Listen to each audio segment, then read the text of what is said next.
Audio viral হওয়ার পর থেকে পুলিশ কিন্তু সঙ্গে সঙ্গে ব্যবস্থা নেয়। এসপি নিজে ছুটে আসেন বোলপুরে এবং এসডিপিওর সঙ্গে তিনি কথা বলেন, অ্যাডিশনাল এসপিও ছিলেন। তারপর বোলপুর থানায় যান, বোলপুর থানাতে গিয়ে সেখানে অনুব্রত মণ্ডলের বিরুদ্ধে মামলা রুজু হয় এবং যেটা 4টি ধারায় মামলা দেওয়া হয়েছে, তার মধ্যে 1টি জামিন অযোগ্য এবং 3টি জামিন যোগ্য।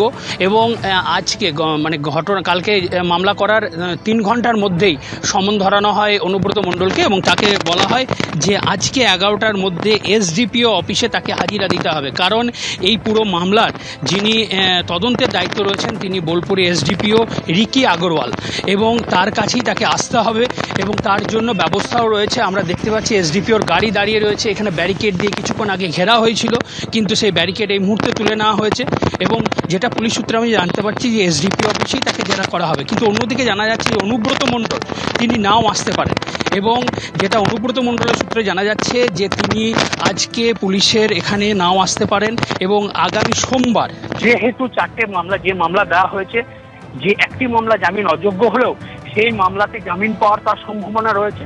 তাই সোমবার দিন জামিনের আবেদন তিনি হাইকোর্টে করবেন না সিউড়ি আদালতে করবেন, জেলা আদালতে, সেটা এখনো পরিষ্কার নয়। কিন্তু আজকে অনুব্রত মণ্ডল আসবেন না সেটা অনেকটাই পরিষ্কার। কিন্তু পুলিশের তরফ থেকে সমস্ত ধরনের ব্যবস্থা নেওয়া হচ্ছে। আমরা দেখতে পাচ্ছি পুলিশ আধিকারিক যারা রয়েছেন তারা সবাই এখানে উপস্থিত রয়েছেন এবং অনুব্রত মণ্ডল এলে নিরাপত্তা সংক্রান্ত যা যা ব্যবস্থা না সেই ব্যবস্থাও নেওয়া হয়েছে এবং পুরো রাস্তা যে শান্তিনিকেতন যাওয়ার রাস্তা, এসডিপি অফিস যাওয়ার রাস্তা, সেই রাস্তাগুলিকে কর্ডন করা হয়েছে এবং প্রচুর পুলিশ ওখানে রয়েছে।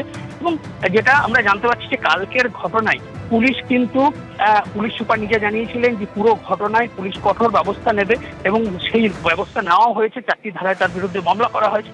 অন্যদিকে অনুব্রত মণ্ডলের যে অভিযোগ ছিল যে তিনি জানিয়েছেন যেভাবে তার কল রেকর্ড করা হয়েছিল তার অনুমতি না নিয়ে কল রেকর্ড হয়েছে, একইভাবে আইসির মোবাইল থেকে এই ভয়েস কল রেকর্ড কিভাবে গেল সে বিষয়টাও তিনি প্রশ্ন তুলেছেন এবং প্রশ্ন তুলেছেন যে বিজেপির হাতে গেছে এবং এটা একদম পরিষ্কার যে তিনি এই প্রশ্ন তুলেছেন।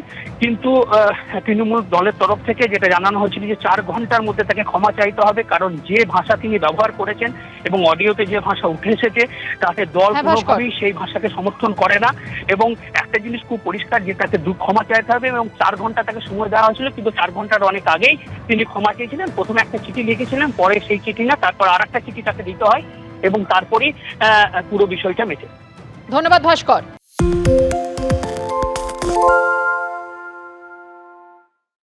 সত্য অন্তহীন, সত্যের খোঁজও তাই, সত্য সন্ধানে তাই আমরা অক্লান্ত, অকুতভয়। এবিপি আনন্দ নতুন ভাবনার প্রতীক, যা মনে মুক্ত, তথ্যে যুক্ত এবং যাবতীয় সীমানার বাঁধন থেকে মুক্ত।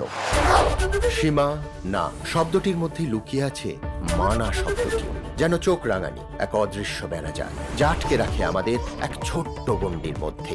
একমাত্র সঠিক খবরই গড়ে তুলবে এক মুক্ত সমাজ। সেই জগৎ গড়ার লক্ষ্যে কোনো সীমানার ঠুকুটি আমরা মানব না।